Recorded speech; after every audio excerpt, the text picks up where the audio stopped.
ஹரிஹி ஓம். ஐந்து முகம் தோன்றில் ஆறு முகம் தோன்றும், நெஞ்சமதில் அஞ்சலென வேல் தோன்றும், ஒருகால் நினைக்கின் இருகாலம் தோன்றும், முருகா என்னும் ஒருவர் முன். 19/5/2026 செவ்வாய்க்கிழமை. நாளைய நாள் நட்சத்திரம், நாளைய தினம் மிருகசீரிஷ நட்சத்திரம் மாலை வரைக்கும் இருக்குது. அதுக்கப்புறம் பார்த்திங்க அப்படின்னா திருவாதிரை நட்சத்திரம் ஆரம்பமாகிறது. நேத்திரம் 0, ஜீவன் அரை என்ற பார்வையில் உள்ளது. இன்றைய நாள் என்ன காம்பினேஷனில் ஆரம்பிக்குது அப்படின்னு பார்த்துருவோமா? வாங்க பார்த்துருவோம். இன்றைய நாள் என்ன காம்பினேஷன் அப்படின்னா செவ்வாய் காம்பினேஷனும் செவ்வாய் ராகு காம்பினேஷன்லேயும் ஆரம்பிக்கிறதுனால இன்றைய நாளில் வெப்பங்கள் கொஞ்சம் அதிகமாகவே இருக்கக்கூடிய வாய்ப்புகள் கொஞ்சம் அதிகமாக இருக்கும். ஒரு சில மாவட்டங்கள் இருக்கும். அதே போல் இன்றைய நாளில் காவல்துறை ஆய்வாளர்கள், மிஷினரிஸ் மெயினாக பார்த்திங்க அப்படின்னா மிஷினரிஸ் டிபார்ட்மெண்ட்டில் ஒர்க் பண்ணுறவங்க கொஞ்சம் ஜாக்கிரதையாக ஒர்க் பண்ணுறது நல்ல விதமான ஒரு பலன்களை ஏற்படுத்தி தரும்.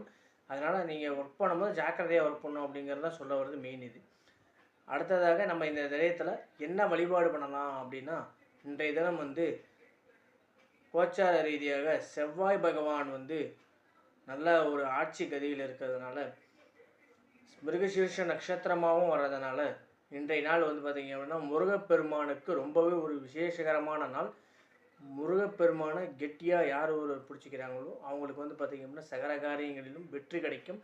அதனால் இந்த மிஷினரி டிபார்ட்மெண்ட்டில் இருக்கிறவங்க, போலீஸு, இராணுவம் அந்த மாதிரி இருக்கிறவங்களாம் பார்த்திங்க அப்படின்னா ஒரு அதிகார பதவியில் இருக்கிறவங்க, அவங்க எல்லாருமே இந்த சென்ட்ரல் கவர்மெண்ட்டில் ஸ்டாஃப்ஸு, அவங்க எல்லாமே பார்த்திங்க அப்படின்னா இந்த நெருப்பு சம்மந்தப்பட்ட உத்தியோகம் அந்த மாதிரி இருக்கிறவங்க எல்லாருமே இன்றைய தினம் முருகப்பெருமானை வழிபாடு பண்ணுறது நல்ல ஒரு ஏற்றத்தையும் மாற்றத்தையும் தரும். அதே போல் காத்தாலேயே நீங்கள் போய் முருகப்பெருமானை சிவச்சிடணும். 6 மணி to 7 மணிக்கே சிவச்சிங்க அப்படின்னா நல்ல ஒரு பலன்.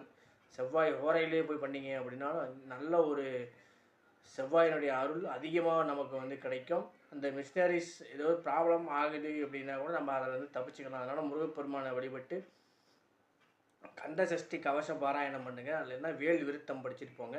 கட்டாயமாக எந்த விதமான பாதிப்புகளும் ஏற்படாமல் இருக்க முருகப்பெருமான் நல்லபடியாக ஒரு பாதுகாப்பை தருவார் அப்படின்னு சொல்லி கவர்மெண்ட்டும் மறுபடியும் சொல்லிகிட்டே இருக்கும். கவர்மெண்ட் ஸ்ட்ரிக்டாக தான் இருக்கும். அதனால் நல்லபடியாக இந்த நாளை முருகப்பெருமானை வழிபாடு செய்து பிரார்த்தனை செய்து வழிபட்டு காரியங்களில் வெற்றி கொள்வோம். அனைவருக்கும் நன்றி, நமஸ்காரங்கள். நம்ம சேனல் பிடிச்சிருக்கு அப்படின்னா அனைவரும் லைக் பண்ணுங்கள், ஷேர் பண்ணுங்கள், சப்ஸ்கிரைப் பண்ணுங்கள். அனைவருக்கும் நன்றி, நமஸ்காரங்கள். நிறைய பேர் ஷேர் பண்ணாமே பார்த்துட்ருக்கீங்க, சப்ஸ்கிரைப் பண்ணாமல் பார்த்துட்ருக்கீங்க. நிறைய பேர் சப்ஸ்கிரைப் பண்ணிவிட்டு பாருங்கள். அப்போ தான் நமக்கு நல்ல ஒரு